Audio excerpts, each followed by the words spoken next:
Bien des personnes, notamment des parents et des grands-parents, se découragent et tombent dans le désespoir en présence des vices, des péchés, des crimes de leurs rejetons. Et même si souvent ce ne sont que des errances ordinaires, elles ont fini par modeler ces êtres comme des personnes qui sont irrécupérables et promis à une existence vouée au mal sous des formes diverses. La détresse ainsi ressentie par la famille est compréhensible. Pourtant, elle ne doit pas occulter la possibilité, qui n'est point rare, d'un revirement brutal de ces personnes, d'une conversion après avoir frôlé les abîmes. Dieu est miséricordieux. Il a dit que ce ne sont pas ceux qui sont en bonne santé qui ont besoin de médecins. D'ailleurs, toute l'histoire sainte est tissée sur des retournements spirituels qui ont forgé des grands saints. L'Église en elle-même a été mise sur pied par des apôtres qui avaient, de prime abord, fui et trahi le Maître.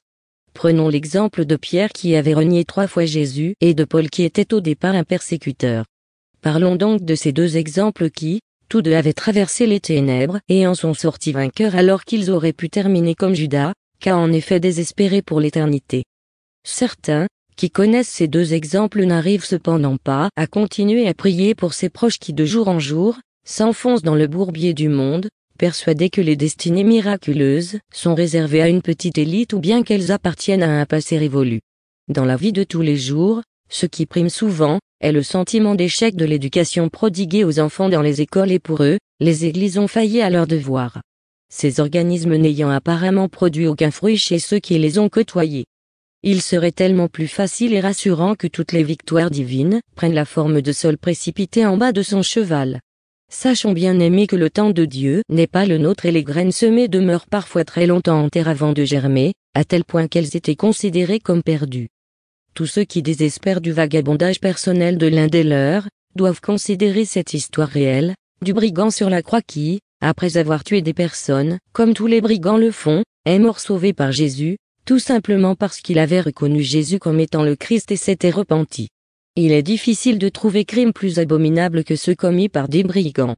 Si on pouvait faire une carte d'identité de ce genre, on y marquerait au niveau de la profession, tueur. Pourtant, ce dernier, contrairement à son collègue qui devait aussi être pendu, donna sa vie à Jésus. D'autres, à cause de leur mauvais choix de rentrer dans des loges maçonniques, développent une haine pour l'Église. Ils vont dire du mal des pasteurs, de l'Église voire même de Dieu. Ils vont persécuter les chrétiens et les brûler même s'il le faut. Eh oui, il existe des pays où l'on brûle ceux qui partent à l'Église en croyant le faire pour Dieu. Alors que Dieu ne nous demande pas de faire ce genre de choses. Lorsque nous voyons tous ces actes atroces commis par ces barbares et analysons leur genre de comportement, nous pouvons nous demander si nous servons réellement le même Dieu. Qu'à cela ne tienne, sachez, pour vous qui êtes sur la mauvaise voie, que votre heure n'est pas encore venue. Vous avez fait beaucoup de mal, mais dans sa miséricorde, le bon Dieu aura pitié de vous. Grâce à la dévotion que vous gardez encore au fond de vous à Jésus-Christ, vous finirez par vous convertir. Beaucoup de malfaiteurs, lorsqu'on leur parle de conversion, peuvent ricaner. Ils diront même devant témoins ceci, me convertir, eh bien ils ne me connaissent pas, ces gens-là avant que je ne me convertisse, il en passera de l'eau sous le pont du Vouri. Certains font partie de ceux qui égorgent les femmes en ce moment. Il y en a qui n'hésitent à fabriquer des bombes avec l'espoir de tuer une multitude. Mais, le temps de Dieu reste le temps de Dieu. Sachez, pour vous qui êtes dans cette situation en ce moment, que personne ne n'est chrétien, nous le devenons tous et tous, autant que nous sommes, avons commis des péchés, même s'ils ne sont pas de la même ampleur.